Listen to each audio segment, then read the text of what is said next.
Give us up, Mr. Adam 241. Remember to comment and like and subscribe.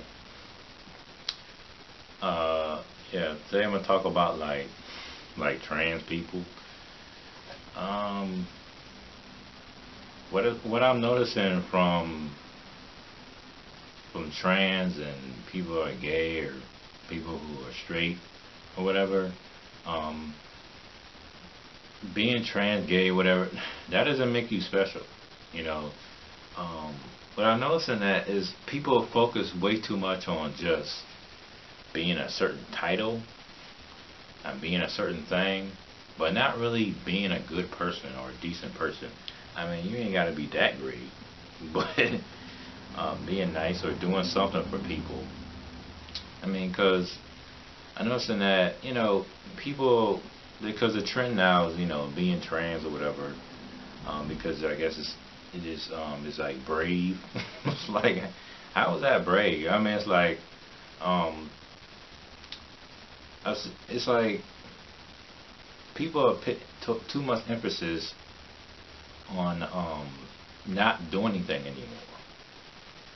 Because I don't know when it happened, but this like participant trophy society that we live in, I don't know when that occurred because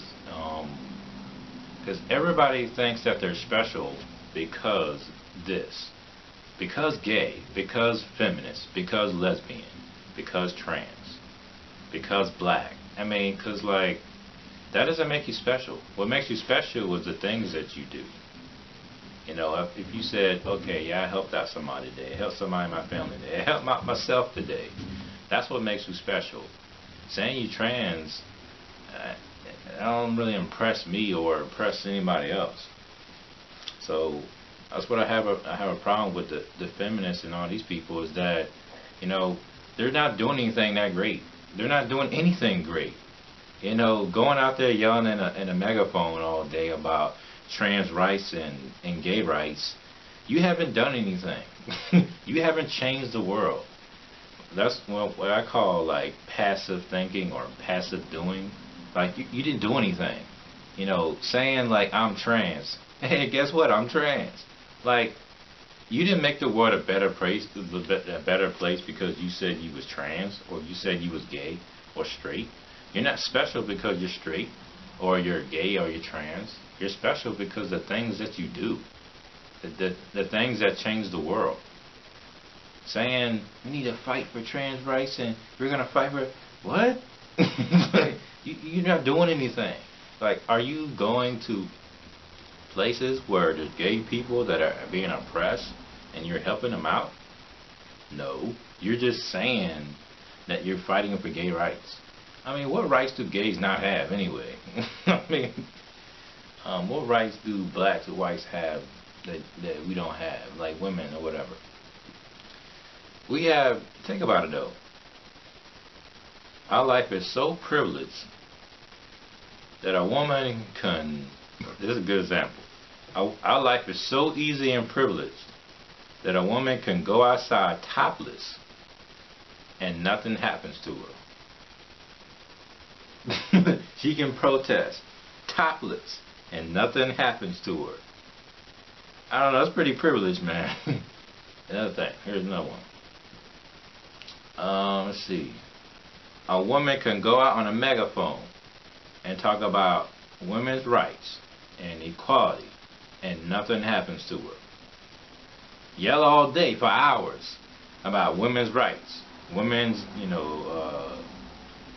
the government needs to pay for our birth control pills and all stuff. It can yell all this stuff out and nothing happens to her. Nobody says nothing. Nobody interferes her with nothing.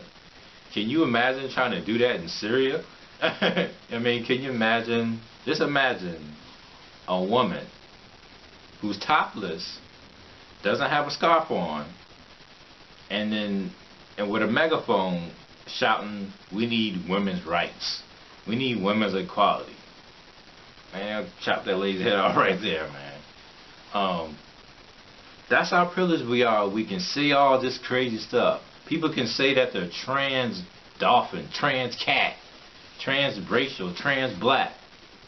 That's how bored and meaningless our lives are. The things that we're doing now. We have no real identities.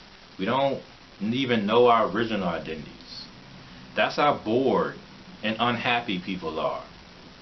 That instead of doing something good for people, all we do is spout how unfair life is. And no, don't even fix it. And the Antifa people, I mean, spouting out how we need to fight for gay rights, and nobody in their group is gay. And we need to fight for black rights, and they got one black person in the group. Like, you speak for all blacks.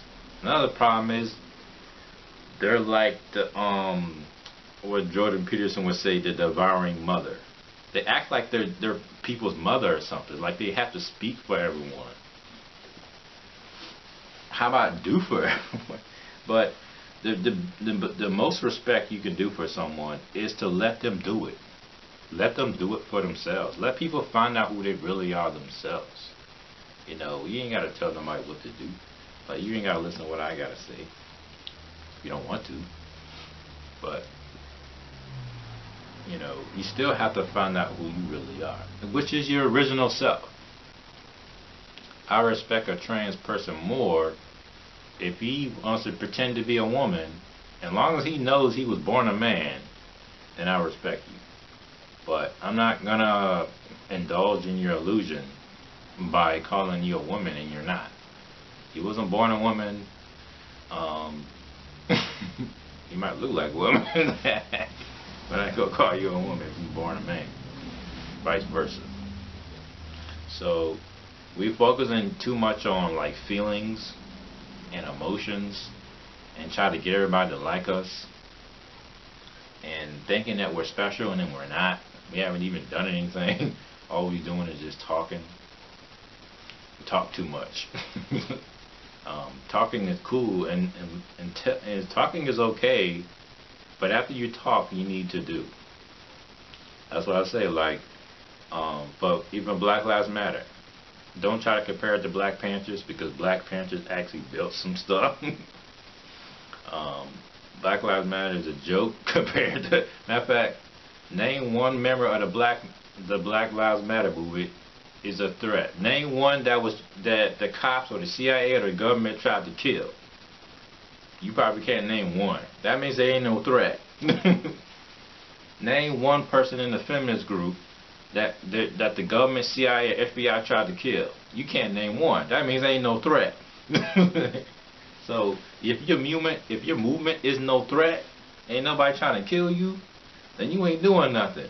Name one person in Antifa that we want to kill. That means there ain't no threat. The government ain't trying to kill them, ain't trying to shut them down, and we ain't even trying to shut them down. We just want them to go away. So if your movement, if nobody in your movement, if nobody's trying to kill anybody in your movement ain't no threat. It ain't doing nothing. I mean, you can look at all the movements in other countries where the government tried to shut it down, the guerrilla tried to shut it down, the CIA, all the coups that were happening with these organizations. That's how you know your movement is a threat, and it's actually getting some headway. You're actually changing minds.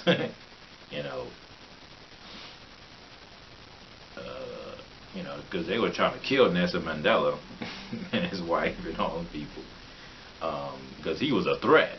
When you're a threat, then you're doing something right. Hitler was a threat. That's why they had wanted to take him out. Anyway, so we focus too much on titles and feelings and emotions, and you going out there making a video, or you going out there yelling in your megaphone, "Hey, I'm trans," look at me, I'm trans. Like, that doesn't make you special. Do some stuff. Do some stuff for yourself. Do some stuff for other people. But going out there and yelling out that you're trans didn't change nothing. You didn't change the world when you did that. Nothing happened. You know, you made yourself feel good, I guess. But you didn't change nothing. So, but anyway, so do what you got to do to make yourself a better person, and then you'll be alright. And then you got to worry about like that. Oh yeah, well, as long as I'm gay, I'm special. As long as I'm trans, I'm a special person, and I'm great. No, that ain't make you great. The things you do make you great. Anyway, remember to like and subscribe and stuff. Oh yeah, and then what do you think? You know, do you think that it's enough to say you're trans? Is it enough to say you're gay? I mean, is that it? I mean, is that all you are? I mean, is that enough? Anyway, peace out.